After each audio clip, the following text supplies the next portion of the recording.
자, 오늘도 신나게 돈 벌기를 즐겨볼까 하는데요. 오늘은 뜨거운 감자로 떠오르고 있는 이 공시지가에 대한 이야기를 해보려고 합니다.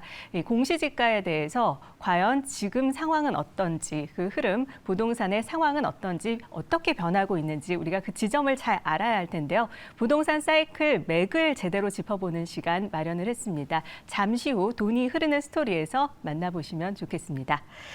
자, 그럼 먼저 신나게 돈 벌 수 있는 돈이 되는 이슈 짚어보겠습니다. 박주근 리더스인덱스 대표와 함께합니다. 어서 오세요. 네, 안녕하세요. 네, 돈이 되는 이슈 많이 들고 오셨을까요? 글쎄요. 네. 우리들은 돈이 되는 이슈를 굉장히 많이 보고 싶고 집중하고 네. 있는데요. 사실 지난해 국내 주요 기업에서 가장 많은 연봉을 받은 경영인과 일반 직원 사이에 평균 연봉 격차가 16배 가까이 차이가 나는 것으로 조사가 됐습니다. 작년 최고액 연봉자와 또 직원 간의 급여 차가 가장 큰 기업은 과연 어디이고 어느 정도인지 궁금합니다.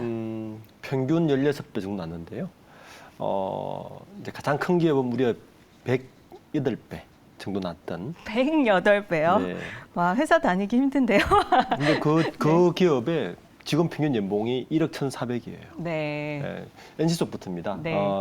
김택진 대표가 123억 8,100만 원을 받아서 무려 직원 평균과 108배 정도 차이가 나서 1위를 차지했고, 2위는 CJ제일제당인데 이재현 회장이 한 72억 9천을 받았는데 평균 연봉이 7,600이니까 96배, 100배 정도 차이 났어요. 네, 표를 좀 자세히 살펴볼까요?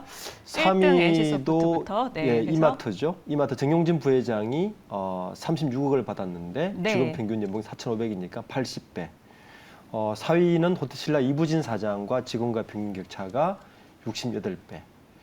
그리고 5위가 이제 대기업은 아닌데 ST바이오센스라고 뭐랑 유명한 기업이죠. 여기에 이제 허태영 대표가 스톡옵션을 굉장히 많이 받았어요. 그래서 급여를 한 79억을 받아가면서 여기가 이제 60에서 7배 정도 차이 났고, 6위는 현대자동차 정의선 회장과 직원 간의 66배. 8위는 하이트진료 박문도 회장이고, 9위도 구자영 회장이고, 10위도 서창수 지하철 회장이니까 1위부터 10위까지가 모두 오늘 일가와 직원들 평균 급여가 차이가 이렇게 많이 났습니다. 네, 어마어마한 차이인데 그런데 이게 줄어든 수치라는 거죠. 네. 전년보다 최고액 연봉자와 직원 간의 연봉이 줄어들었다고 하는데 얼마나 줄어든 건가요? 저희가 사실 매년 이제 이맘때쯤에 이걸 분석을 하거든요. 네. 거의 한 10회 이제 분석을 하고 있는데, 그러니까 재작년이죠. 2021년 연봉 차이가 22배 정도 차이 났는데, 이게 15배, 15.5배로 줄었으니까 한 30% 줄었어요. 왜 줄었냐 봤더니 네. 최고 경영진의 연봉이 줄었습니다. 직전 해인 2021년도에 14억 19억이었는데 14억으로 해서 한 26% 조금 줄었어요.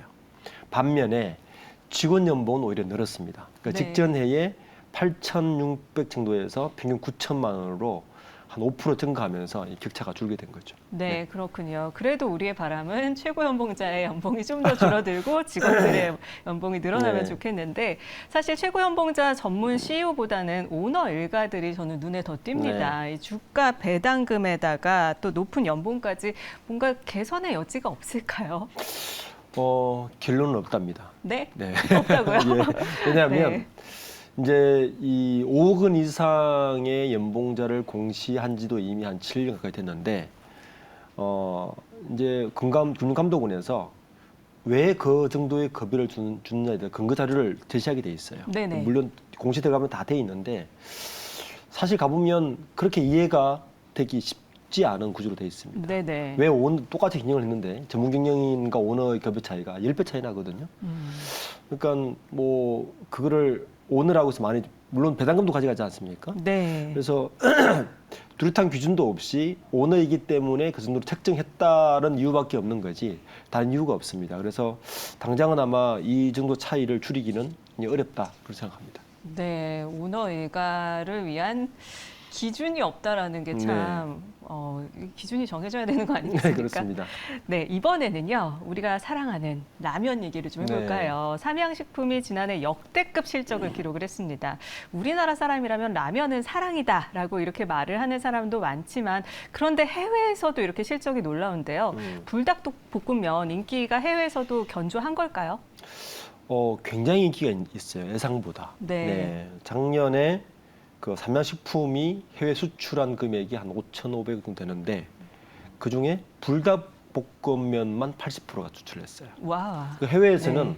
삼양식품이라는 이름보다 이 불닭볶음면이 훨씬 더 브랜드 가치가 좀 높은 상태까지 올라가 있어서 향후 더 견조한 실적을 낼 것 같습니다. 올해는 좀 더 늘어날 것 같고 더 이게 좀 늘어날 의외죠. 것이다. 그러니까 외국인들이 이렇게 매운 걸 좋아해? 라는 건데, 그러니까요. 그래서 의외로 굉장히 인기가 있어서 지금 이 정도의 그 매출이라면 올해는 삼양식품 매출이 1조 원을 돌파할 것 같습니다. 와, 삼양식품 계속해서 주목해서 봐야 될 것 같은데요. 이 K 수출의 주역으로 떠오른 K라면, 삼양식품의 실적 성장세가 과연 얼마나 계속해서 지속될 수 있을지 실적을 좀 견인할 수 있는 요인들이 있을까요? 우선 작년에 이제 매출액을 9,090억을 했거든요. 그 중에 이제 그게 어느 정도냐면 전년 대비해서 41% 매출이 올랐어요. 엄청 올른 거죠. 네네. 영업이익은 38.3%나 올랐습니다. 그 중에 해외 매출이 6,057억을 기록했거든요. 네. 그러니까 국내 매출보다 삼양식품은 해외 매출이 훨씬 많은데 그 해외 매출 6천억 중에서 80%가 불닭볶음면이었으니까. 그런데 이제 국내 매출이 정체되는데 해외 매출은 훨씬 더 지금 늘어나고 있는 실적이라서 네.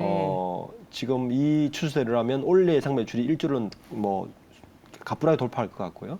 거기다가 또 호재는 원가가 줄어든다는 이야기입니다. 원가가. 그러니까 라면의 원가가 뭐겠습니까? 네. 밀가루겠죠. 네. 밀가루 가격이 지금 작년 이맘때 한 13불 하던 게 지금 6.5불까지 떨어졌어요. 네. 네, 그러니까 거의 아마 반값이네요. 영업이익률은 훨씬 더 좋아질 것 같다. 네. 이렇게 예상하고 있습니다. 네, 여러 가지 호재들이 있는데 그렇다면 이 다른 라면 기업들이 주목할 곳이 있을까요? 농심이죠. 네. 농심도 신라면 가지고 해외 매출을 상당히 일으키고 있는데 작년에 그 우리나라의 라면 수출액이 한 9천억 정도 돼요. 9,090억 정도 되는데 네. 그 중에서 한 55%가 이 불닭볶음면 때문에 삼양이 했고 나머지 45%를 거의 이제 신라면이 했는데 올해는 이 수출 증가세가 더 올라갈 것 같습니다. 지금 농식품 수출 정보에 따르면 올해 수출액이 한 1억 3천만 불이니까 한 1조 이상 지금 한 20% 증가할 것 같고요.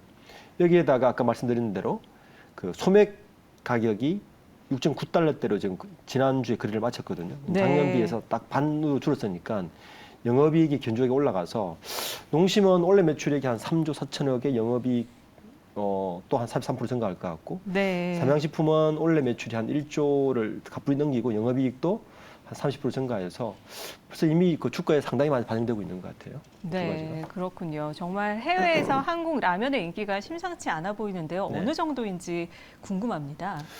근데 우리가 라면의 원조는 일본이지 않습니까? 그 네네. 일본 라면 특징이 라멘. 드셔보시면 알겠지만 굉장히 미소라면이잖아요. 네네. 근데 전 두 가지 요인인 것 같아요. 우선 K컬처가 상당히 역할을 했다. 네, 우리나라 드라마나 OTT 서비스를 통해서 나가는 이 K컬처 때문에 라면에 대한 호기심과 부담감이 굉장히 많이 높아진 상태에서 거기에다가 일본 라면과 다르게 이 매운맛에 대한 중독성이 상당히 있을 것 같아요. 네. 아까 그 불닭볶음면 같은 경우는 해외 유튜브들이 그렇게 많이 방송을 하고 있거든요. 그 매운 것 때문에. 네. 그게 오히려 호기심을 자극해서 매출이 계속 상승하고 있는 추세가 있는 것 같습니다. 네, K 수출, K 컬처, K 라면 계속해서 기대를 좀 해봐야겠습니다. 자, 그리고 이제 세액공제라는 메리트로 인해서 노후를 바라보면서 사적 개인연금에 가입하신 분들 꽤 있을 겁니다. 국민연금이 더는 노후를 책임져주지 못하지 않냐 이런 불안감 속에서 사적 개인연금에 기대 보려는 국민들이 해마다 거의 뭐 8조, 9조 원씩 돈을 맡기고 있는데 그런데 문제는 자산운용사 연금저축이 지금 원금이 반토막 난 것이 꽤 있다고요? 맞습니다. 네, 어떻게 된 일입니까? 개인연금은 이제 우리가 연금 보통 3천 구조로 만들지 않습니까? 국민연금이 제일 바탕에 깔리고 네. 그 위에 퇴직연금이 있고 마지막에 개인연금이 이제 있어서 이 연금 구조를 짜고 있는데 이번에 국민연금이 수익률이 떨어졌다고 대대적인 뉴스가 나와서 충격을 줬는데 네. 이 사적연금은 실제 자기 실적을 까보니까 훨씬 더 처참합니다. 지금 국내 자산 운용사 44곳 정도가 운용하고 있거든요. 네네. 그 중에서 수익률이 본전 이상인, 그러니까 0% 이상인 곳은 4곳뿐이고 평균 수익률이 25.9%입니다. 마이너스. 심각한데요. 네, 그리고 네. 아까 절반 정도를 까먹은 곳도 있습니다. 다울자산 같은 경우는 마이너스 50%입니다. 그러니까 굉장히 심각한 거죠. 반면에 같은 연금저축이라도 그 생보나 손보에서 운영하는 건 그나마 2.2% 정도 평균 수익이 났어요. 유일하게 지금 자산 운용사 것만 이렇게 한 4분의 1 토막 지금 난 상태입니다. 네. 지금 상황에서는 사실 공적 사적연금 믿을 곳이 하나도 없다 이런 신음이 나올 수밖에 없는 상황인데요. 그래도 혜택을 받을 수 있는 부분은 좀 챙겨볼까 합니다. 올해부터는 연금저축과 개인형 퇴직연금, IRP 등 이런 연금 계좌에서 세액공제를 받을 수 있는 한도가 기존 연 700만 원에서 이제 900만 원으로 확대가 되는데요. 개인연금의 올바른 투자 방법 어떤 것이 있을지 좀 짚어주시죠. 우선 기존은 연금저축 합해서 700만 원이었는데 지금 바뀐 게 뭐냐면 연금저축 600만 원에다가 IRP 300 합쳐서 900까지 정도 세제 혜택을 받거든요. 예를 들어서 총급액 한 5,500 정도 되는 사회초년병 정도면 1년에 한 148만 원, 150만 원 정도를 공제를 받을 수 있어서 꽤 크죠. 지금 이제 연금저축을 가입하신 분들이 지금 방금 설명드린 대로 그 1년 정도의 수익률만 보면 굉장히 낮은데 어쨌든 뭐 연금은 장기적인 저축으로 봐야 되니까 네네. 투자를 하시되 조금 팁을 드린다면 해외 쪽 포트폴리오를 보신 것도 나쁘지 않다. 네. 국내의 운용사들이 실제 이렇게 안 좋다면 자기 연금저축을 해외로 눈을 돌려서 그쪽으로 포트폴리오 구성하는 것도 하나의 방법이라고 생각합니다. 네, 개인연금 투자 전략 중에 해외로 눈을 돌려보는 것도 도움이 될 것이다. 네, 참고해 봐야겠습니다. 자, 그리고 코스닥 상장사들이 올해 상호를 변경하는 기업들이 네. 꽤 많이 있는데 이렇게 이름을 변경하는 이유가 뭘까요?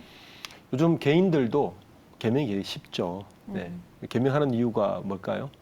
뭐 여러 가지가 있겠지만 네, 뭐 좋은 사연도 있고 나쁜 사연도 그렇죠. 있겠죠. 네. 똑같습니다. 그러니까 기업도 기업의 이름을 바꾸는 이유는 좋은 이유도 있고 나쁜 이유도 있는데 좋은 이유로 따지면 이미지 변신이죠. 예를 들어서 뭐 대표적인 예가 영창악기, 영창케미칼 같은 기업이 있는데 네네. 굉장히 올드한 느낌이지 않습니까? 그래서 그렇죠. 영창케미칼이 YCM 이런 식으로 좀 바꿔서 이게 언제적 이런 유행이 있었냐면요. 2000년 초반에 그 닷컴버블 한참 일어날 때 그 당시 기업 이름의 유행이 뭐냐면 닷 뭐뭐 하는 이름, 네. 닷컴 이름을 짓는 게 유행이었듯이 네. 최근에 이제 산업 트렌드가 빅데이터, AI 뭐 이런 것들이 들어오면서 이런 이미지 개선으로 한 축이 있고 이제 다른 한 축은 좀 안 좋은 건데 아까 안 좋은 이유로 얘기했지만 기업들이 횡령이나 배임 그리고 거래 정지, 실적 악화 때문에 굉장히 이미지가 안 좋아진 기업이 있는데 이런 것들은 기업 이름을 바꿔서 이런 안 좋은 이미지를 틀려고 하는 한 두 가지의 이제 구도로 기업이 최근에 코스닥 상장사들이 상호를 많이 바꾸고 있는 것 같습니다. 네, 그렇군요. 이렇게 부실 이미지를 의도적으로 덮기 위해서, 배제하기 위해서 사명을 변경해버리면 우리가 어떤 기업이었는지 잘 모르겠는 그런 상황으로 갈 수 있는데 이런 기업들이 꽤 많다면 참 문제잖아요. 네, 그렇죠. 우리가 가려낼 수 있는 방법, 정말 어떤지. 다행스러운 건 상호를 바꾸더라도 우리가 코스닥 상장사들은 기업 코드가 있거든요. 코드는 바뀌지 않습니다. 그래서 그 코드를 보고 그 사업연도에 제일 먼저 보셔야 될 게 그 사업 보고서가 나오면 감사 의견 거절되는 기업들이 있습니다. 먼저 가려내셔야 됩니다. 감사 의견 거절 기업들은 무조건 가려내서 상장 폐지 사유까지 발생할 수 있기 때문에 그게 무조건 주의를 하셔야 되고 그리고 또 하나는 그 3년 정도의 적자에 들어갔냐 안 들어갔냐 되게 봐야 됩니다. 네. 그러니까 1년 정도 적자를 볼 수 있는데 3년 정도 적자를 들어가면 우리 소위 말하는 좀비 기업입니다. 그러니까 그 기업이 번 돈으로 영업이익으로 이자도 낼 수 없는 기업이 되니까 그거는 국가에서도 좀비 기업으로 분류를 하거든요. 그러니까 3년 적자를 되게 봐야 된다. 두 가지를 좀 보고 기업을 가려내는 것이 중요한 것 같습니다. 네, 좀비 기업인지 아닌지 3년 네. 적자를 보고 이 기업에 대한 충분한 파악이 필요해 보입니다. 자, 지금까지 박주근 리더스 인덱스 대표와 함께 돈이 되는 이슈에 대해서 자세히 살펴봤습니다. 오늘 말씀 고맙습니다. 네, 감사합니다.